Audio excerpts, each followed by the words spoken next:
ನಮಸ್ಕಾರ.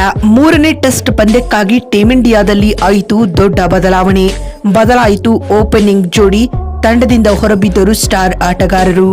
ಹಾಗಾದರೆ ಸುದ್ದಿಯ ಸಂಪೂರ್ಣ ಮಾಹಿತಿ ಏನು? ಅಷ್ಟಕ್ಕೂ ಕಾಂಗಾರುಗಳ ವಿರುದ್ಧದ ಮೂರನೇ ಟೆಸ್ಟ್ ಪಂದ್ಯಕ್ಕೆ ಟೀಂ ಇಂಡಿಯಾದ ಪ್ಲೇಯಿಂಗ್ 11 ಯಾವ ರೀತಿಯಾಗಿರಲಿದೆ ಮತ್ತು ಪಿಚ್ ರಿಪೋರ್ಟ್ ಹೇಗಿದೆ, ಹೀಗೆ ಇದರೆಲ್ಲದರ ಬಗ್ಗೆ ಈ ವಿಡಿಯೋದಲ್ಲಿ ತಿಳಿಸ್ಕೊಡ್ತಾ ಹೋಗ್ತೀನಿ. ಆದ್ದರಿಂದ ಈ ವಿಡಿಯೋವನ್ನ ಕೊನೆವರೆಗೂ ನೋಡಿ. ಹೌದು, ಭಾರತ ಮತ್ತು ಆಸ್ಟ್ರೇಲಿಯಾ ನಡುವಿನ ಬಾರ್ಡರ್ ಗವಾಸ್ಕರ್ ಟೆಸ್ಟ್ ಸರಣಿಯ ಮೂರನೇ ಟೆಸ್ಟ್ ಪಂದ್ಯವು ಇದೇ ಡಿಸೆಂಬರ್ 14ರಿಂದ 18ರವರೆಗೂ ನಡೆಯಲಿದೆ. ಅಂದರೆ ನಾಳೆಯಿಂದ ಶುರುವಾಗಲಿದೆ. ಭಾರತ ಮತ್ತು ಆಸ್ಟ್ರೇಲಿಯಾ ನಡುವಿನ ಬಾರ್ಡರ್ ಗವಾಸ್ಕರ್ ಟೆಸ್ಟ್ ಸರಣಿಯ ಮೂರನೇ ಟೆಸ್ಟ್ ಪಂದ್ಯಕ್ಕೆ ಬ್ರಿಸ್ಬೇನ್ನ ಗಾಬಾ ಅಂಗಳ ಆತಿಥ್ಯ ವಹಿಸಲಿದೆ ಸ್ನೇಹಿತರೆ. ಇನ್ನು ಈ ಪಂದ್ಯವು ಬೆಳಗ್ಗೆ 5:50ಕ್ಕೆ ಆರಂಭಗೊಳ್ಳಲಿದೆ, ಅದು ಭಾರತೀಯ ಕಾಲಮಾನದ ಪ್ರಕಾರ.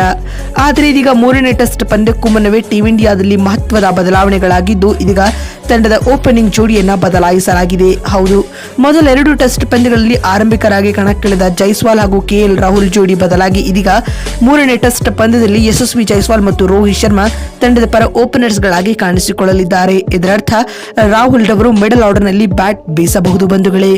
ಇನ್ನುಳಿದಂತೆ ರವಿಚಂದ್ರನ್ ಅಶ್ವಿನ್ ರವರಿಗೂ ಕೂಡ ಟೀಂ ಇಂಡಿಯಾದಿಂದ ಹೊರಗಿಡಲಾಗುತ್ತದೆ. ಅವರ ಸ್ಥಾನದಲ್ಲಿ ವಾಷಿಂಗ್ಟನ್ ಸುಂದರ್ ಅವರಿಗೆ ಮೂರನೇ ಟೆಸ್ಟ್ ಪಂದ್ಯದಲ್ಲಿ ಅವಕಾಶ ಕಲ್ಪಿಸಲಾಗಿದೆ. ಇದಲ್ಲದೆ ಧ್ರುವ ಜುರೇಲ್ ರವರಿಗೂ ಕೂಡ ಚಾನ್ಸ್ ನೀಡುವ ಸಾಧ್ಯತೆಗಳು ದಟ್ಟವಾಗಿ ಉಳಿದಿದ್ದು, ಆಕಾಶ್ ದೀಪ್ ರವರಿಗೂ ಕೂಡ ಅವಕಾಶ ಕಲ್ಪಿಸಲಾಗಿದೆ. ಇದಲ್ಲದೆ ಹರ್ಷಿತ್ ರಾಣಾ ಅವರು ಮೂರನೇ ಟೆಸ್ಟ್ ಪಂದ್ಯದಿಂದ ಹೊರಬೀಳಬಹುದು ಎಂದು ವರದಿಯಾಗಿದೆ ಸ್ನೇಹಿತರೆ. ಇನ್ನುಳಿದಂತೆ ಭಾರತ ಮತ್ತು ಆಸ್ಟ್ರೇಲಿಯಾ ನಡುವಿನ ಮೂರನೇ ಟೆಸ್ಟ್ ಪಂದ್ಯದ ಪಿಚ್ ರಿಪೋರ್ಟ್ ಯಾವ ರೀತಿಯಾಗಿದೆ ಅಂತ ನೋಡ್ತಾ ಬರುವುದಾದರೆ, ಈ ಪಂದ್ಯವು ಬ್ರಿಸ್ಬೇನ್ ಅಂಗಳದಲ್ಲಿ ನಡೆಯಲಿದ್ದು, ಇದು ಬೌನ್ಸಿ ಟ್ರ್ಯಾಕ್ ಪಿಚ್ ಅಂತಾನೆ ಹೇಳಬಹುದು. ಇದಲ್ಲದೆ ಇದು ಫಾಸ್ಟ್ ಬೌಲರ್ಗಳಿಗೆ ನೆರವಾಗಲಿದೆ. ಇನ್ನುಳಿದಂತೆ ಇಲ್ಲಿ ಸ್ಪಿನ್ನರ್ಗಳು ಅಷ್ಟೇನು ನಿರ್ಣಾಯಕ ಪಾತ್ರ ನಿರ್ವಹಿಸುವುದಿಲ್ಲ.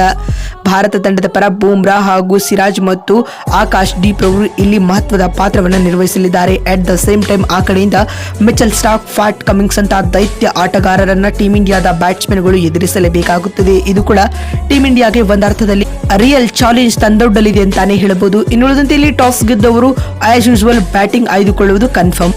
ಮತ್ತು ಮೂರನೇ ಟೆಸ್ಟ್ ಪಂದ್ಯಕ್ಕೆ ಟೀಂ ಇಂಡಿಯಾದ ಪ್ಲೇಯಿಂಗ್ 11 ಯಾವ ರೀತಿಯಾಗಿರಲಿದೆ ಅಂತ ನೋಡ್ತಾ ಬರುವುದಾದರೆ, ಓಪನರ್ಸ್ ಗಳಾಗಿ ರೋಹಿತ್ ಶರ್ಮಾ ಮತ್ತು ಯಶಸ್ವಿ ಜೈಸ್ವಾಲ್ ಕಾಣಿಸಿಕೊಳ್ಳಲಿದ್ದಾರೆ.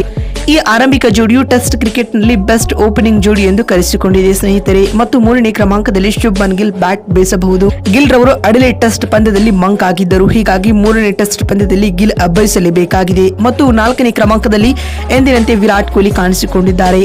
ವಿರಾಟ್ ಕೊಹ್ಲಿ ಪರ್ತ್ ಟೆಸ್ಟ್ ಪಂದ್ಯದಲ್ಲಿ ಶತಕ ಬಾರಿಸಿದ ಬಳಿಕ ಇದೀಗ ಕೊಹ್ಲಿ ಬ್ಯಾಟ್ ಸದ್ ಮಾಡ್ತಿಲ್ಲ. ಹೀಗಾಗಿ ಗಾಬಾ ಅಂಗಳದಲ್ಲಿ ಕಿಂಗ್ ಅಬ್ಬರಿಸಲೇಬೇಕು. ಇನ್ನು 5ನೇ ಕ್ರಮಾಂಕದಲ್ಲಿ ವಿಕೆಟ್ ಕೀಪರ್ ಕಮ್ ಬ್ಯಾಟ್ಸ್ಮನ್ ಆಗಿ KL ರಾಹುಲ್ ಬ್ಯಾಟ್ ಬೀಸಿದ್ದರೆ, 6ನೇ ಸ್ಲಾಟ್ ನಲ್ಲಿ ನಮ್ಮ ಕನ್ನಡಿಗ KL ರಾಹುಲ್ ರವರಿಗೆ ಅವಕಾಶ ಕಲ್ಪಿಸಲಾಗಿದೆ. ಇನ್ನು 7ನೇ ಕ್ರಮಾಂಕದಲ್ಲಿ ಸ್ಟಾರ್ ಆಲ್ರೌಂಡರ್ ಆಗಿ ವಾಷಿಂಗ್ಟನ್ ಸುಂದರ್ ಆಡಬಹುದು, ಇಲ್ಲಿ ಅಶ್ವಿನ್ ಬದಲಾಗಿ. 8ನೇ ಕ್ರಮಾಂಕದಲ್ಲಿ Nitish Kumar Reddy as a allrounder ಆಗಿ ಆಡಲಿದ್ದಾರೆ. ಇನ್ನು 9ನೇ ಕ್ರಮಾಂಕದಲ್ಲಿ ಜಸ್ಪ್ರೀತ್ ಬುಮ್ರಾ ವೈಸ್ ಕ್ಯಾಪ್ಟನ್ ಆಗಿ ಕಾಣಿಸಿಕೊಂಡರೆ, 10ನೇ ಕ್ರಮಾಂಕದಲ್ಲಿ ಮೊಹಮ್ಮದ್ ಸಿರಾಜ್ ರವರಿಗೆ ಅವಕಾಶ ನೀಡಲಾಗಿದೆ. ಇನ್ನುಳಿದಂತೆ 11ನೇ ಹಾಗೂ ಅಂತಿಮ ಕ್ರಮಾಂಕದಲ್ಲಿ ಆಕಾಶ್ ದೀಪ್ ಅಥವಾ ಹರ್ಷಿತ್ ರಾಣಾ ಇಬ್ಬರಲ್ಲಿ ಒಬ್ಬರಿಗೆ ಚಾನ್ಸ್ ನೀಡಬಹುದು.